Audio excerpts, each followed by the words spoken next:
Hello friends, स्वागत है आपके अपने YouTube चैनल एटॉमिक केमिस्ट्री में। जैसा कि आप लोग जानते हैं कि 12th की बच्चों की एग्ज़ाम नज़दीक आ रही है और उस एग्ज़ाम में आपको 50% ऑब्जेक्टिव क्वेश्चंस आता है, इसलिए हम चैप्टर वाइज ऑब्जेक्टिव क्वेश्चंस लेकर के आ रहे हैं ताकि आपका प्रिपरेशन, आपकी तैयारी बहुत अच्छे ढंग से हो और आप अच्छे से अच्छा स्कोर कर सकें। जैसा कि आप जानते हैं कि आपके एग्जाम में 50% ऑब्जेक्टिव क्वेश्चंस होता है, it means 50% weightage objective questions का है, इसलिए आपको ऑब्जेक्टिव क्वेश्चंस पे विशेष ध्यान देना है। सब्जेक्टिव पर तो ध्यान देना ही है, लेकिन ऑब्जेक्टिव का भी इंपॉर्टेंस उतना ही है।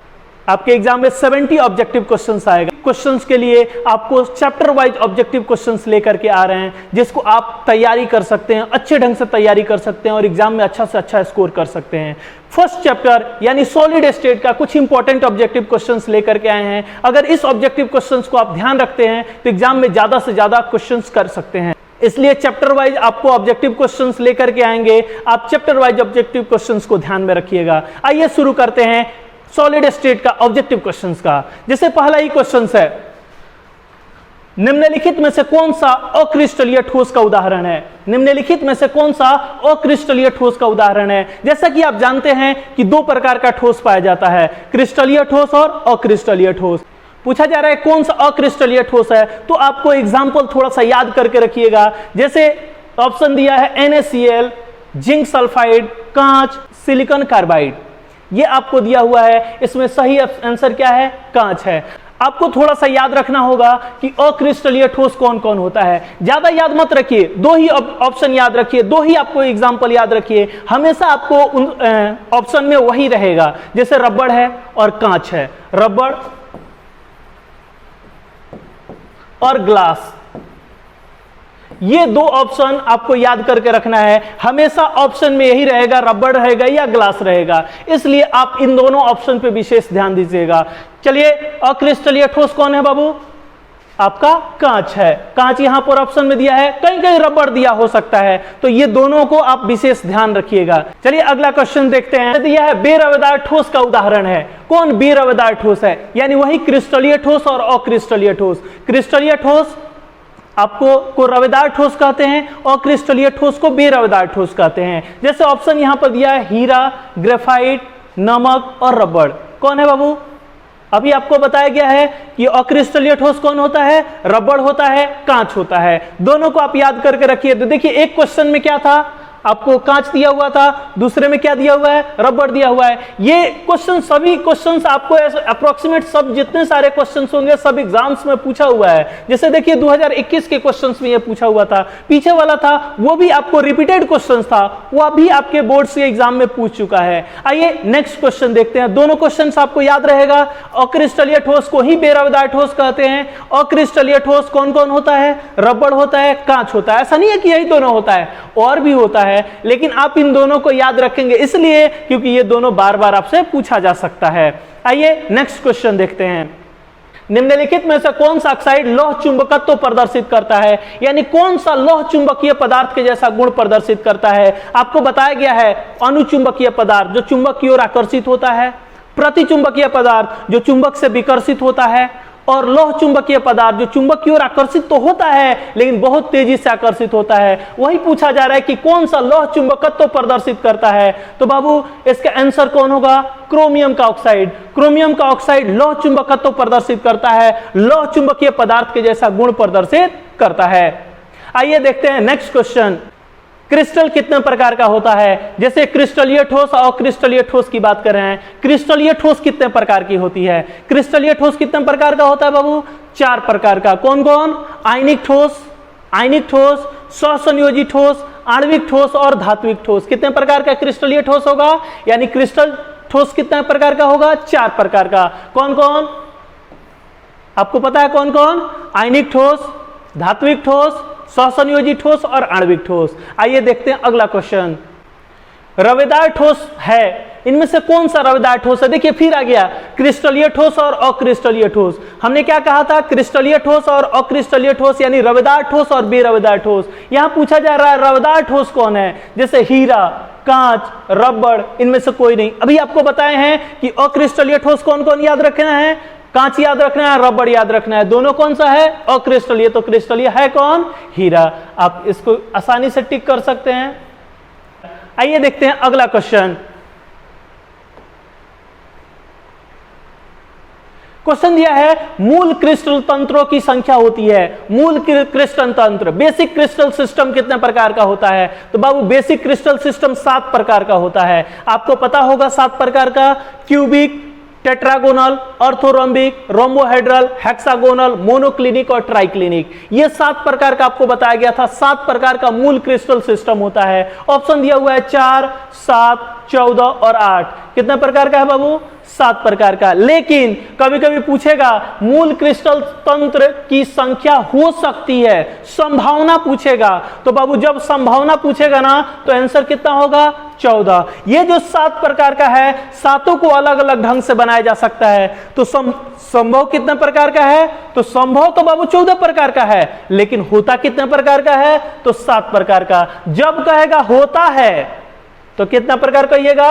7 प्रकार। और जब कि संभव कितना प्रकार का है तो कहिएगा 14 प्रकार। देखिए ये भी आपको 2017 में पूछा जा चुका है। जितना क्वेश्चंस आपको बताया जाएगा सभी इंपॉर्टेंट क्वेश्चंस है आपके एग्जाम के लिए, इसलिए विशेष ध्यान दे करके इसको याद रखिएगा। आइए अगला क्वेश्चन देखते हैं।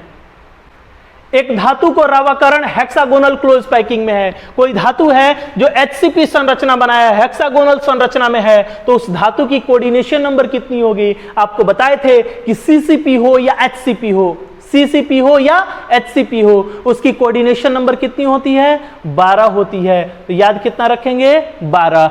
CCP या HCP दोनों का कोऑर्डिनेशन नंबर 12 होता है। पोटेशियम का क्रिस्टल होता है। पोटेशियम का क्रिस्टल कैसा होता है? जो पोटेशियम आपका धातु है वो किस प्रकार की संरचना में सजा हुआ होता है, उसकी बात कर रहा है। ऑप्शन दिया हुआ है, पहला फलक केंद्रित घनीय जालक, यानी फलक केंद्रित संरचना में होता है। दूसरा है अंतः केंद्रित घनीय जालक। तीसरा है सरल घनीय जालक, यानी आपको क्या कहते हैं उसको? Simple cubic unit cell. और तिनाक्ष क्रिस्टल में आइए किस शेप में होता है? तो अंतः केंद्रित। बाबू अंतः केंद्रित कुछ नहीं, BCC होता है। BC से समझते हैं ना? सभी कोना पर एक एक परमाणु होगा और एक परमाणु उसके बीच में जो क्यूब होता है, घन होता है, उसके बीच में होता है, उसी को कहते हैं BCC। तो अंतः केंद्रित घनीय जालक यानी BCC, body centred cubic unit cell. यानी पोटेशियम का जो क्रिस्टल होता है किस प्रकार की संरचना में है? BCC संरचना में होता है। आइए देखते हैं अगला क्वेश्चन। सोडियम क्लोराइड की जालक होता है। सोडियम क्लोराइड का जालक कैसा होता है? जैसा कि आप लोग को पहले से बताया गया है, सोडियम क्लोराइड के जालक में जो क्लोराइड होता है वो FCC संरचना का निर्माण करता है। यानी अगर ऑप्शन FCC देता तो हम लोग FCC टिक कर लेते। क्या देता? FCC देता तो FCC टिक कर लेते। लेकिन यहां ऑप्शन FCC नहीं दिया हुआ है, षष्ठकोणीय दिया हुआ है, चतुष्फलकीय दिया है, अष्टफलकीय दिया है, वर्ग समतलीय दिया है।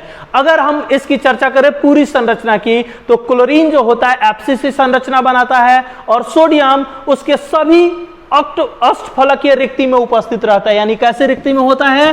अष्टफलकीय रिक्ति में उपस्थित रहता है। यानी उसकी संरचना कैसी है? अष्टफलकीय है। तो ध्यान रखेंगे इस चीज को कि सोडियम क्लोराइड की संरचना होगी कैसी? तो FCC। अगर FCC ऑप्शन में नहीं है तब अष्टफलकीय टिक कर सकते हैं। अष्टफलकीय इसलिए क्योंकि जो सोडियम होता है वो सभी अष्टफलकीय रिक्ति में उपस्थित रहता है। यानी क्लोरीन चारों तरफ से कैसे संरचना बनाया होता है? अष्टफलकीय संरचना बनाया होता है, इसलिए हम अष्टफलकीय पर टिक कर सकते हैं। दोनों सही है, FCC और अष्टफलकीय दोनों सही है। दोनों में से कोई एक आपको ऑप्शन में दिया रहेगा, आप आसानी से टिक कर सकते हैं। आप जितने सारे क्वेश्चंस को देख रहे हैं सभी आपके एग्जाम्स के लिए बहुत ही महत्वपूर्ण है, इसलिए आप इसको ध्यान से देखिए और इसको याद रखिए। आइए देखते हैं अगला क्वेश्चन। निम्नलिखित में से किस धातु की समन्वय संख्या 8 होती है? किसकी समन्वय संख्या 8 होती है? तो बाबू अभी आपको बताया गया है कि जो पोटेशियम होता है उसकी संरचना कैसी होती है? BCC। अब BCC संरचना में है यानी एक पिंड के केंद्र पर उपस्थित है और बाकी सभी कोने पर उपस्थित है। चूंकि 8वां कोना होता है, अगर परमाणु को घन के बीच में रख दिया जाए तो 8वां कोना वाला उसका परमाणु से जुड़ा हुआ होगा, यानी उसकी समन्वय संख्या कितनी होगी? 8। BCC में परमाणु की समन्वय संख्या 8 होती है, इसलिए पोटेशियम की समन्वय संख्या भी कितनी होगी? 8 होगी। आपसे पूछा जा रहा है निम्नलिखित में से किस धातु की समन्वय संख्या 8 होती है? तो किसकी 8 होगी बाबू? पोटेशियम की। पोटेशियम की 8 क्यों होगी? क्योंकि वो बीसीसी संरचना में उपस्थित रहता है। आइए देखते हैं अगला प्रश्न। बॉडी सेंटर्ड क्यूबिक एकक सेल में लैटिस बिंदुओं की संख्या होती है। बॉडी सेंटर्ड क्यूबिक एकक सेल में लैटिस बिंदुओं की संख्या होती है। यह प्रश्न दिया हुआ है, लैटिस बिंदुओं की संख्या। अभी बताए हैं बीसीसी। बीसीसी किसे कहते हैं? बीसीसी कहते हैं जिसके में परमाणु प्रत्येक कोने पर उपस्थित हो। कहां उपस्थित हो बाबू? प्रत्येक कोने पर, यहां हो, यहां हो, यहां हो, यहां हो, यहां सभी जगहों पर उपस्थित हो और सभी कोने पर और उसके पिंड के केंद्र में उपस्थित हो, तो इसी को बीसीसी कहा जाता है, बॉडी सेंटर्ड क्यूबिक सेल कहा जाता है। इसमें जालक बिंदु, लैटिस बिंदु कितना है? तो आंसर तो है 9। आंसर कितना है? 9। यहां है, यहां है, यहां है, यहां है, देखिए 9 जगहों पर है। तो लैटिस बिंदुओं की संख्या कितनी है? 9। लेकिन ये जो प्रश्न किया गया है बीसीसी में लैटिस बिंदुओं की संख्या कितनी है, जब यह आपके एग्जाम में पूछा गया था तो उस वक्त ऑप्शन आपको यह दिया हुआ था 4 3 2 1। ऑप्शन क्या दिया हुआ है? 4 3 2 1। अब देखिए लैटिस बिंदु की संख्या है कितना? 9। ऑप्शन में 9 है ही नहीं, तो क्या करेंगे?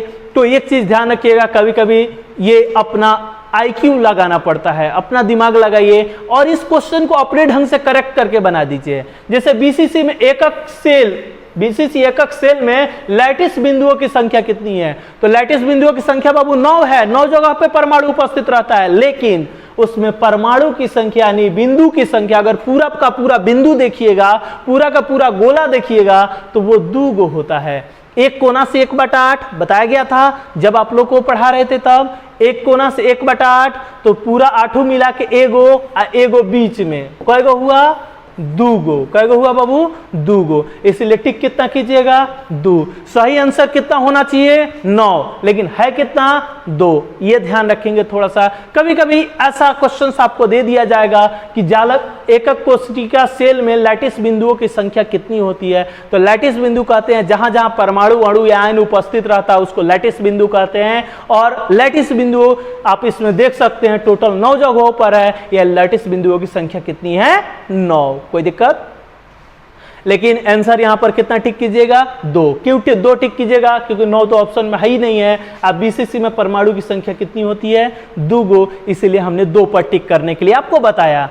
ये ध्यान रखेंगे। आइए अगला देखते हैं प्रश्न। सिंपल क्यूबिक एकक सेल में संकुलन क्षमता होती है। संकुलन क्षमता किसे कहते हैं? जो भाग परमाणु अणु या आयन के द्वारा घिरा रहता है उसी को संकुलन क्षमता कहते हैं। यानी साधारण इकाई कोशिका सिंपल क्यूबिक यूनिट सेल में कितना भाग परमाणु अणु या आयन के द्वारा घिरा रहता है, उसके लिए ऑप्शन क्या दिया हुआ है? 20%, 30%, 62%, 52%। एक्चुअली बाबू होता है 52.4%। कितना होता है? 52.4%। याद रखिएगा, इसमें सही आंसर कौन होगा? ये होगा 52.4% है, तो लगभग में दे दिया है 52%, तो कितना होगा? 52%। वही एफसीसी होता तो एफसीसी में 74% होता है। कितना होता है? 74%। बीसीसी में कितना होता है? 68%। याद रखिएगा, तीनों में से किसी को भी पूछा जा सकता है। साधारण इकाई कोशिका की संकुलन क्षमता 52.4%, एफसीसी की संकुलन क्षमता 74%, बीसीसी की संकुलन क्षमता 68%। तीनों को याद रखिएगा। साथ साथ एक और चीज याद रखिएगा, रिक्ति, खाली जगह। अब परमाणु के द्वारा घिरा है 74%, परमाणु द्वारा 74% भाग घिरा हुआ है, तो खाली जगह कितना है? तो 100 में से घटा लीजिए, कितना हो जाएगा? 26%। इसमें कितना हो जाएगा? एफसीसी में खाली जगह 26%, बीसीसी में खाली जगह, अब घिरा कितना है? 68%, तो खाली जगह कितना होगा? कुल 100% होता है ना, तो 100% में से 68 घटा दीजिए, कितना हो जाएगा बाबू? 32%। साधारण घनीय इकाई कोशिका में कितना खाली जगह? 100 में से घटा लीजिए, 47.6%। तो एक याद रखिएगा, साथ साथ और भी आपको याद हो रह सकता है, इसलिए ये इंपॉर्टेंट क्वेश्चंस में है, थोड़ा सा आप ध्यान दीजिएगा, आसानी से बना सकते हैं। आइए देखते हैं अगला प्रश्न। रवा में जब इलेक्ट्रॉन ऋण आयन द्वारा खाली स्थान पकड़ लिया जाता है तब कौन सा दोष उत्पन्न होता है? बाबू आप लोग को बताए थे ऋण आयन क्या करता है, अपना इलेक्ट्रॉन छोड़ करके जालक से उड़ जाता है, तो उस इलेक्ट्रॉन वाले स्थान को क्या कहते हैं? एफ केंद्र। उस वाले इलेक्ट्रॉन वाले को क्या कहते हैं? एफ केंद्र या रंग केंद्र भी कहा जाता है। क्या कहा जाता है? रंग केंद्र भी कहा जाता है। हिंदी में रंग केंद्र कहते हैं और इंग्लिश में एफ सेंटर कहा जाता है। तो जब इलेक्ट्रॉन ऋण आयन द्वारा खाली स्थान ग्रहण कर लिया जाता है तो उस स्थान को एफ सेंटर कहा जाता है, एफ केंद्र कहा जाता है। यहां पूछ रहा है कौन सा दोष उत्पन्न होता है, तो कुछ नहीं, वही लिख दीजिए, रंग केंद्र वाला दोष उत्पन्न होता है, यानी एफ सेंटर वाला दोष उत्पन्न होता है। कोई दिक्कत? आइए नेक्स्ट क्वेश्चन।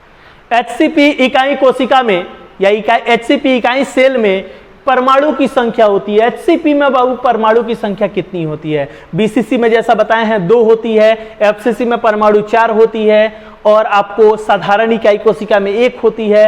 एचसीपी में कितना होता है? तो 6 होती है। याद रखिएगा इस चीज को, एचसीपी में इकाई सेल में परमाणु की संख्या कितनी होगी? तो 6 होगी। एक इकाई सेल में 6 गो परमाणु पाया जाता है आपको HCP hexagonal close packing cell में।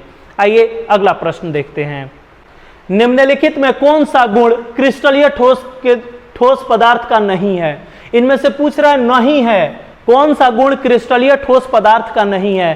कौन सा गुण ऐसा है जो क्रिस्टलीय ठोस पदार्थ नहीं दिखाता है? जैसा कि आप लोग को पता होगा कि क्रिस्टलीय ठोस जो होती है वो एनिसोट्रॉपिक नेचर का होता है। एनिसोट्रॉपिक क्या कहते हैं कि सभी दिशाओं में उसका गुण अलग अलग होता है, और जो अक्रिस्टलीय ठोस होता है वो आइसोट्रॉपिक नेचर का होता है, यानी उसकी गुण सभी दिशाओं में एक समान होती है। यहां किसका पूछा जा रहा है? क्रिस्टलीय का। क्रिस्टलीय क्या होता है? एनिसोट्रॉपिक होता है। एनिसोट्रॉपिक का मतलब जिसका गुण सभी दिशाओं में अलग अलग होता है। यहां पहले का ऑप्शन क्या कह रहा है कि भिन्न भिन्न दिशाओं में गुण समान होता है। ये कौन सा गुण है? आइसोट्रॉपिक, जो सभी दिशाओं में एक समान होता है। आपको पता है कि ये किस ठोस का गुण है? आपको अक्रिस्टलीय ठोस का गुण है। अब पूछा जा रहा है किसका? क्रिस्टलीय ठोस का। तो ये क्रिस्टलीय ठोस का गुण नहीं है। आइए अगला प्रश्न देखते हैं। घनाकार क्रिस्टल में बेब्रिस जालकों की संख्या होती है। घनाकार सेल, जो घनाकार आपको बताया गया है, घन के आकार का घनिया बताया गया है, वो घनिया में बेब्रिस जालकों की संख्या कितनी है? यानी घनिया इकाई कोशिका को कितने प्रकार से बनाया गया है? आपको पता होगा कि साधारण घनिया इकाई कोशिका, पिंड केंद्रित इकाई कोशिका, आपको फलक केंद्रित इकाई कोशिका और अंत केंद्रित इकाई कोशिका, कितने प्रकार सजाया गया है? 4 प्रकार से। आपको पता होगा। आइए कितने प्रकार का होता है बाबू? 4 प्रकार का। तो याद रखेंगे घनिया को कितने प्रकार से बनाया गया है? 4 प्रकार के। कौन कौन? साधारण घनिया इकाई कोशिका, पिंड केंद्रित घनिया इकाई कोशिका, फलक केंद्रित घनिया इकाई कोशिका और अंत केंद्रित घनिया इकाई कोशिका। आइए देखते हैं अगला प्रश्न। किसी क्रिस्टल के 2 समानांतर तलों में मिलर निर्देशांक होता है। जब समानांतर तल होगा, एक बराबर एक समानांतर में तल होगा, तो उसका मिलर निर्देशांक क्या होता है? एक बराबर होता है, समान होता है। तो याद रखेंगे अगर समानांतर तल है तो उसका मिलर निर्देशांक भी एक समान होगा। आइए देखते हैं अगला प्रश्न।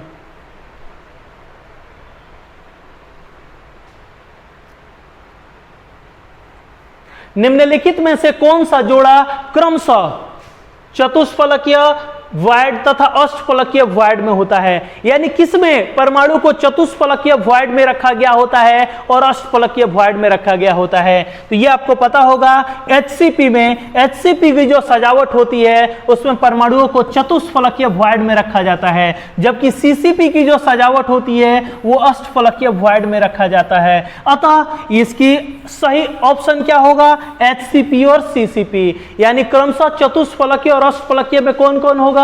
सीसीपी और एचसीपी। याद रहेगा। आइए देखते हैं अगला प्रश्न। शॉर्टकी दोष के कारण ठोस का घनत्व, शॉर्टकी दोष के कारण ठोस का घनत्व क्या होता है? घनत्व कम होता है, ज्यादा होता है या समान रहता है? यही ऑप्शन दिया हुआ है। बढ़ जाता है या घट जाता है या शून्य हो जाता है या इनमें से कोई नहीं। शॉर्टकी दोष में घनत्व क्या होता है बाबू? घटता है, कम होता है। तो शॉर्टकी दोष में घनत्व क्या हो जाएगा? कम हो जाएगा, याद रखिएगा। लेकिन फ्रेंकल दोष में घनत्व तो क्या होता है, अपरिवर्तित रहता है, वो परिवर्तित नहीं होता है। दोनों में से कोई भी पूछा जा सकता है आपसे। यहां तो हम शॉर्टकी दोष में घनत्व तो बता रहे थे, शॉर्टकी दोष में घनत्व तो कम होगा, लेकिन फ्रेंकल दोष में घनत्व तो अपरिवर्तित रहेगा, उसमें परिवर्तन नहीं होता है। आइए देखते हैं अगला प्रश्न। फ्रेंकेल दोष तथा शॉर्टकी दोष होता है। फ्रेंकेल दोष और शॉर्टकी दोष होता है। कौन दोष होता है? नाभिकीय दोष है क्या, परमाणु दोष है, या क्रिस्टल दोष है, या अणु दोष है? बाबू क्रिस्टल दोष है, क्रिस्टल में ही उत्पन्न होता है ना, तो ये कौन सा दोष है? क्रिस्टल दोष। नाभिक में उत्पन्न होता तब ना नाभिकीय दोष कहते, या अदर ऑप्शन होता? आप यहां देखिए क्रिस्टल में उत्पन्न होता है, इसीलिए इसको, इस दोष को क्या कहेंगे हम? क्रिस्टल दोष। आइए देखते हैं अगला प्रश्न। देखिए अगला प्रश्न है, फलक केंद्रित घनीय जालक में एक एकक कोशिका कितनी एकक कोशिका के साथ सहभाजित रहती है, यानी कितनी एकक कोशिका के साथ जुड़ा रहता है? बाबू कोई भी घनीय इकाई कोशिका हो, अगर घन हो, घन को सजा दिया जाए तो एक घन का जो किनारा होगा, कोना होगा, वो 8 घनों से जुड़ा होता है। यानी एक एकक कोशिका 8 एकक कोशिकाओं के साथ सहभाजित रहती है। उसका कोना कुछ नहीं, तो उसका कोना आपको 8 गो से जुड़ा रहता है। यानी कितनी एकक कोशिका से सहभाजित होगा? तो 8। ऑप्शन नंबर 1 है, क्या दिया हुआ है? 8, यही ऑप्शन होगा। आइए देखते हैं अगला प्रश्न। एकक क्रिस्टल में कितनी प्रकार से क्रिस्टल जालक संभव है? एकक क्रिस्टल में कितनी प्रकार से एकक जालक संभव है? बाबू यहां देखिए संभावना पूछ लिया। अभी हमने क्या कहा था कि मूल क्रिस्टल तंत्र कितने प्रकार का होता है? 7 प्रकार का। मूल कितना प्रकार का होगा? 7 प्रकार का। लेकिन संभव कितना प्रकार का है? 14 प्रकार का। बताए थे पिछले क्वेश्चंस में जब पढ़ा रहे थे तब। देखिए यहां पर फिर से क्वेश्चंस आ गया। अगर पूछा जाता है कि कितना होता है तो कितना बताइएगा? 7। अगर कितना संभव है तो 14। Option number D. निम्नलिखित आयनिक यौगिकों के क्रिस्टल में आप किसमें धन आयन तथा ऋण आयन के केंद्रों के बीच अधिकतम दूरी होती है? बाबू देखिए धन आयन है और ऋण आयन है। देखिए धन आयन और ऋण आयन, इसका केंद्र है, ये इसका केंद्र है। इसके केंद्र और इसके केंद्र के बीच पूछ रहा है किसमें अधिकतम दूरी होगा? किसमें अधिकतम दूरी होगा? जिसकी त्रिज्या ज्यादा होगी, यानी ये धन आयन की त्रिज्या है और ये ऋण आयन की त्रिज्या है। जिसकी त्रिज्या ज्यादा होगी उसी के बीच ना नाभिक के बीच दूरी ज्यादा होगा। तो आप देखिए इसमें किसकी त्रिज्या ज्यादा है? इसमें लिथियम है। लिथियम तो बहुत छोटा होता है, आपको पता है कि परमाणु संख्या 3 होता है। फ्लोराइड है, इसकी भी आकार बहुत छोटा होता है। सीजियम तो बड़ा है लेकिन फ्लोराइड छोटा है। यहां पर सीजियम और आयोडीन ये दोनों बड़ा बड़ा है, लेकिन इसको भी ऑप्शन में देख लीजिए। लिथियम छोटा है लेकिन आयोडीन बड़ा है। कौन बड़ा बड़ा है? दोनों है सीजियम आयोडाइड। यानी सीजियम आयोडाइड के नाभिक के बीच की दूरी ज्यादा होगी। यानी सीजियम के और आयोडीन के नाभिक, यानी ऋण आयन और धन आयन के बीच के नाभिकों की, यानी केंद्रों के बीच की दूरी अधिकतम होगी। किसमें अधिकतम होगी? सीजियम आयोडाइड में। आइए देखते हैं अगला प्रश्न। निम्नलिखित में से कौन सा ऑक्साइड धातु की तरफ विद्युतीय गुण दिखाता है? तो बराबर क्रोमियम का जो ऑक्साइड है वो धातु के जैसा गुण दिखाता है। बाकी सब तो नहीं, ये दोनों तो अधातु ही है, लेकिन ये धातु का ऑक्साइड है, लेकिन इससे ज्यादा विद्युतीय गुण कौन दिखाता है? क्रोमियम का ऑक्साइड। तो याद रखेंगे क्रोमियम का ऑक्साइड। आइए अगला प्रश्न। किस प्रकार के क्रिस्टल में बेवरिज जालकों की संख्या सबसे अधिक होती है? कौन सा प्रकार का जालक है जिसमें बेवरिज जालकों की संख्या, यानी बेवरिज जालकों की संख्या सबसे ज्यादा होगी? तो बाबू घन के आकार का। घन में अभी बताएं कि 4 प्रकार से सजाया जाता है। 4 प्रकार से कौन कौन सजाया जाता है? आपको घनीय, साधारण घनीय, पिंड केंद्रित, आपको फलक केंद्रित और अंत केंद्रित, 4 प्रकार से सजाया जाता है। तो इसकी संख्या सबसे ज्यादा है। बाकी सबको 1-2 प्रकार से सजाया जाता है, लेकिन सबसे ज्यादा कितने प्रकार का होगा? आपको टोटल जो 7 प्रकार का जालक होता है उसमें से एक आपको घनीय है जिसका 4 प्रकार से सजाया जा सकता है। तो याद रखेंगे कि 4 प्रकार से घनीय को सजाया जा सकता है। यानी सबसे ज्यादा होगी, अधिकतम होगी, किसका होगी? घनीय का होगी, घनाकार का होगी। याद रहेगा। आइए अगला प्रश्न। देखिए यहां पर एक प्रश्न दिया हुआ है, एक्स तथा वाई तत्वों से निर्मित यौगिक घनीय संरचना में क्रिस्टलित होता है। कैसी संरचना बनाता है बाबू? एक्स वाई से तो बना है लेकिन घन के जैसा संरचना बनाया है। एक्स जो है परमाणु घन के कोने पर उपस्थित है और वाई जो है फलक के केंद्र पर उपस्थित है। अभी बताएं एक कोना से कितना होता है? 1/8। और टोटल अगर 8 गो कोना पर है तो एक्स कई गो हो जाएगा? एगो।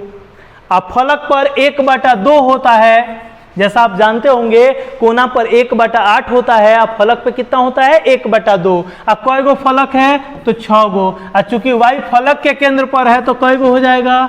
तो 3 गो। एक्स कई गो आया? एगो। वाई कई गो आया? तो 3 गो। तो एक्स एगो और वाई कई गो? 3 गो। देखिए कौन सा ऑप्शन इसमें है? XY3, यही ना ऑप्शन है आपका, XY3। याद रहेगा। आइए इस तरीके का न्यूमेरिकल्स भी आप ध्यान में रखिएगा। जैसे एक कोना से कितना साझा करता है? 1/8। एक फलक से कितना साझा करेगा? तो 1/2।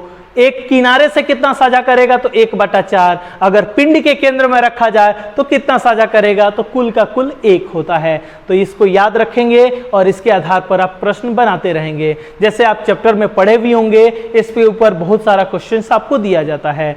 आइए अगला प्रश्न देखते हैं। पिंड केंद्रित घनाकार इकाई सेल में परमाणुओं की संख्या होती है। अभी बताया भी गया था पिछला वाला क्वेश्चन में, जालक बिंदु 9 था और परमाणु की संख्या कितना था? 2 था। तो यानी परमाणु की संख्या कितनी होगी? 2 होगी। याद रखिएगा आप इस चीज को। पिंड केंद्रित घनीय इकाई सेल में परमाणु 2 गो, फलक केंद्रित घनीय इकाई सेल में परमाणु 4 गो, साधारण घनीय इकाई सेल में परमाणु 1 गो, HCP में 6 गो। HCP वाला भी क्वेश्चन था तो ध्यान रखा जाएगा। BCC में कितना होगा? 2 गो होगा। आइए देखेंगे अगला प्रश्न।